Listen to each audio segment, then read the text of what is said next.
Okay. What we got going on here is a compound inequality. Sorry about all the dishes in the background. Catch is eating dinner. Compound inequality. You've got two inequality symbols. So you've got two inequalities in one. One of the inequalities is right here. The other inequality problem is right here. Okay. So you just got two inequalities in one. We're going to solve them both the same way. So I'm going to take that off.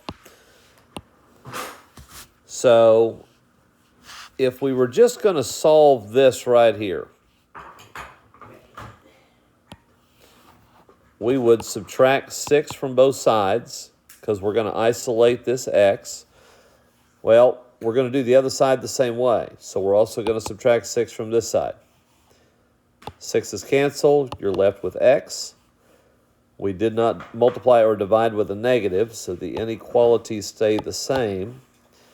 Negative 2 minus 6 is negative 8, and 15 minus 6 is 9. So you end up with really a couple of conditions here. You've got x values that are greater than negative 8, and x values that are less than or equal to 9. And I think you guys were doing them in that interval notation. So since we've got just less than here, we're going to go a parenthesis around negative 8.